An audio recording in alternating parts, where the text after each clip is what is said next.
You know you want to sail faster, but how do you know if you're doing the right things to go faster? That's the question we're going to address in today's webinar, which is the first in Sailmon's Sail Better series. Hi, my name's Andy Rice. I'll be hosting today's session.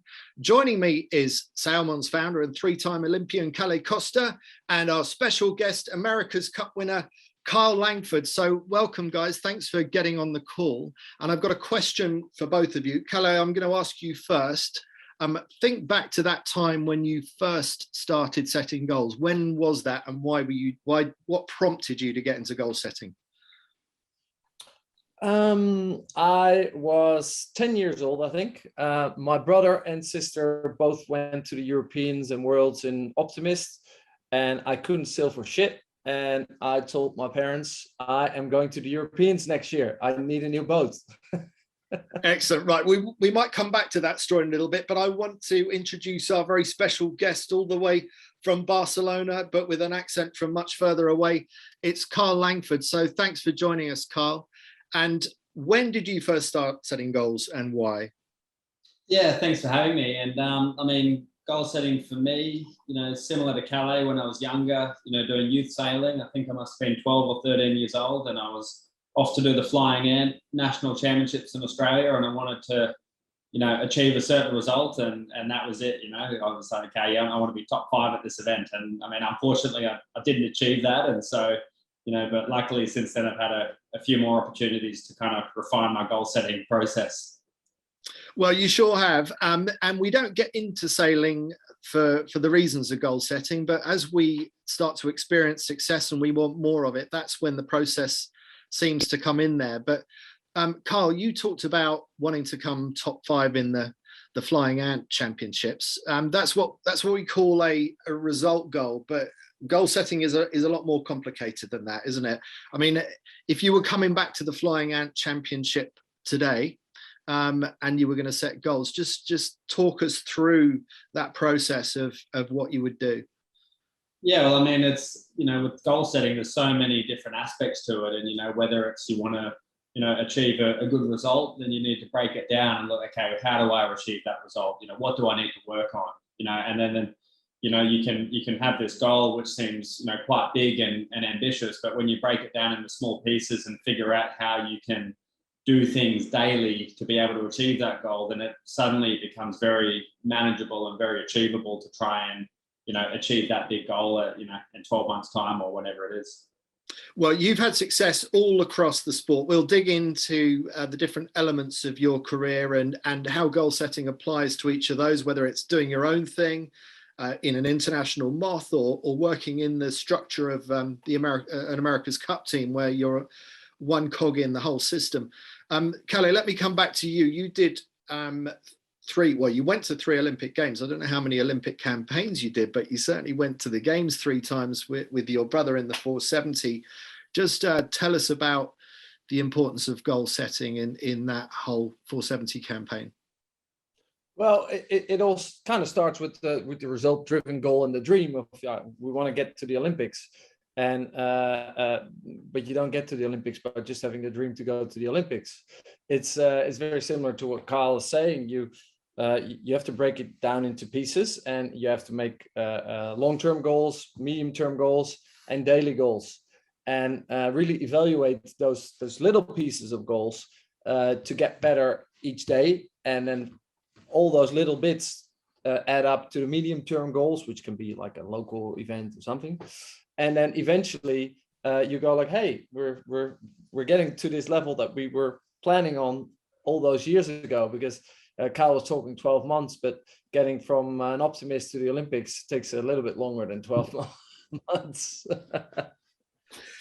For anyone listening in the and wants to drop a question in, by all means do so. So remember to use the chat box. And one question I'd like to hear the answer to from people is anyone going to be honest enough to say that they are really keen on their sailing, but they don't currently set goals? Are you one of those people that you want to go faster? And if I'm assuming anyone on this call right now is keen on going faster, if you're not setting goals at the moment, I want you to be brave and honest and tell us why not, because it will help us understand what the roadblocks are.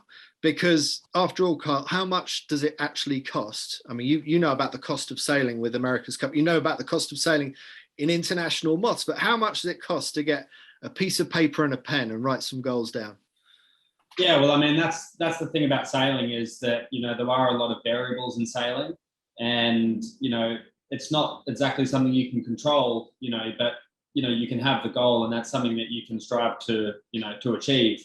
And, you know, if you're methodical about how you achieve that goal, then basically you're eliminating the, you know, some of the variables, you know, within sailing. So if you're very structured and, you know, say, okay, you know, I want to win this championship. What do I need to do that? I need to practice starting, and then you go out every day and tick off starting, and your boat hand break that down even further to, you know, how do you make the boat accelerate? How do you hold your position? So if you really break it down, and, you know, you can actually, you know, be very methodical in the way that you achieve your goals, and you know, I guess it kind of removes some of the variability in sailing, you know, if you do a good job in your preparation.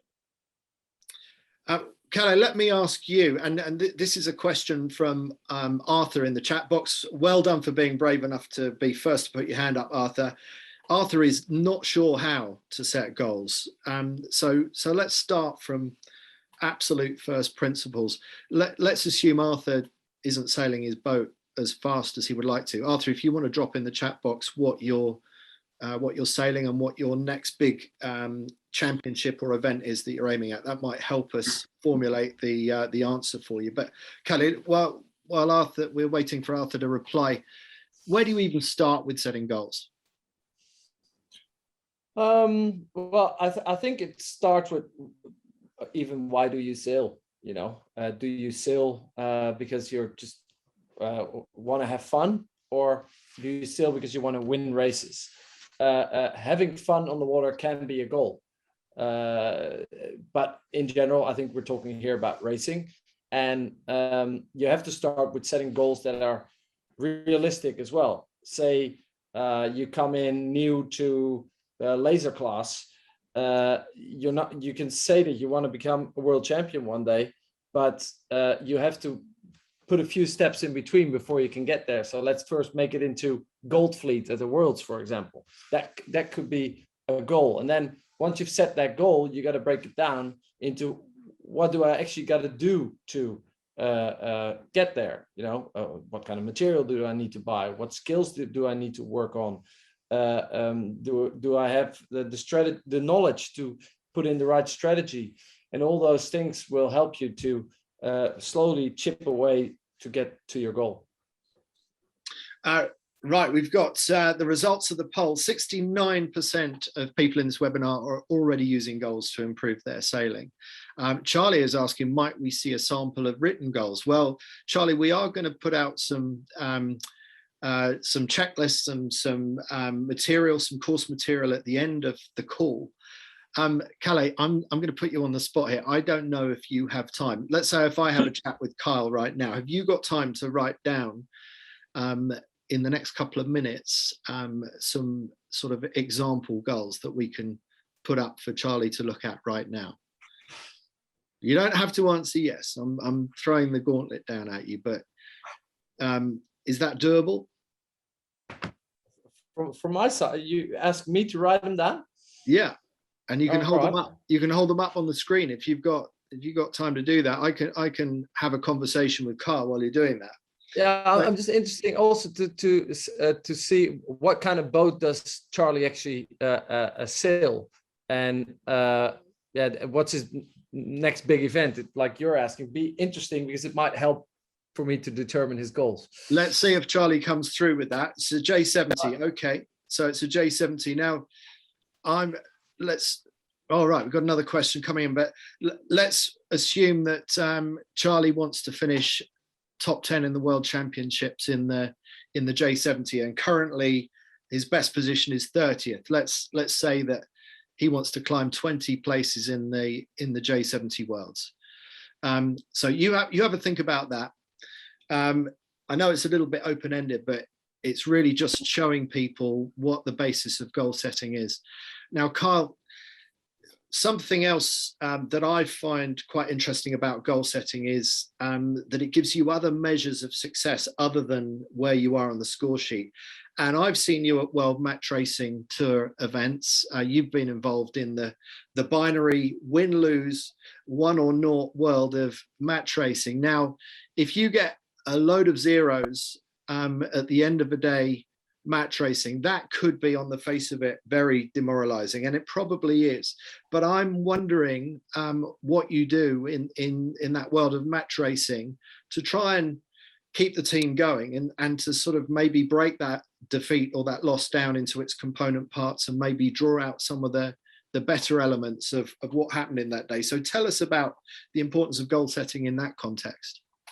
Yeah, well, I think that's a good question. And, when you have a loss, how do you, analyze it and come back and see the positives in it? And also, it's important to find the negatives as well. And I've been fortunate in my sailing career that I've sailed with very structured teams and very organized people. And that's the way that I like to sail, even though my life isn't very structured, but, at least on the race course and with their teams that I'm sailing with, we're always very organized. And I guess what that really allows you to do is when you do make a mistake, typically the mistake becomes quite obvious. And so in that moment, you don't really need to necessarily give the person a hard time, or somebody won't give me a hard time about making a mistake. Everybody kind of realizes that it's happened. And then, once you get to shore, we'll debrief that situation. And as long as we keep our processes and, keep our structure and the way that we communicate and the way that we sail, it's very easy to see the mistakes and debrief them in a methodical way and say, okay, at this point in time, this happened, and, that led to this, and, this is how we can rectify it. So I think, not only, is the end goal what you want to achieve, you've got to refine your processes along the way. And I think, if you can be structured in the way that you sail and the way that you communicate, the way that you are mechanically on the boat, the maintenance program of your boat. And, these are all little things that you can do to, be more successful at actually achieving your goal at the end of the day. Working in the professional world as you do, you are very methodical. Any professional sailor is methodical about working on their weaknesses. Let me just pull it back. I don't know if you remember a time, maybe back in your flying ant days. Do you remember a time when maybe your self-talk to yourself was different? Did you ever define yourself as, I'm a good strong wind sailor, but I'm a crap light wind sailor, or I can't point the boat, I'm no good at pointing the boat, I can only foot the boat, or I'm rubbish at getting off the start line? Have you ever had that negative conversation with yourself? Oh, absolutely. I mean, I still do. I'm still a terrible light air sailor, unfortunately. And, and I think one thing that, when I do find myself bad at something, I need to really look at that, that one area of sailing and think, okay, how can I get better at this? And, a good example is at the last Moth Worlds in Lake Garda a couple of months ago, my starting was terrible. And so I just went back through and looked at all the footage of previous Moth races that were online. And then, I would watch where the good guys were starting, how the fleet is kind of moving around, how they're lining up, what speed they're hitting the line at. And, and then also in the lead up, to bring it back to Sailmon, looking at the Sailmon app, and the data of the other sailors when they're racing at the foiling week and the Italian nationals. And so, there's a whole heap of information out there that, I could use to make myself better, and it improved my starting out of sight. Maybe I didn't get the results that I were after, but the starts were good. So, I think that, when you do find these weaknesses, because they're everywhere, nobody's perfect at anything. You just got to work hard to figure out how to get better at those areas. So I think it is easy for a lot of us to look upon our weaknesses as weaknesses that are always going to be there. It's easy when you've had a number of bad events in light winds to define yourself as crap in light airs and to think there's nothing you can do about it. And Kalle, I wonder if you can relate to that at all. Did you ever have a weak side of your 470 campaign that you and your brother had to address? And if so, how did you do it? Yeah, well, when we started sailing together,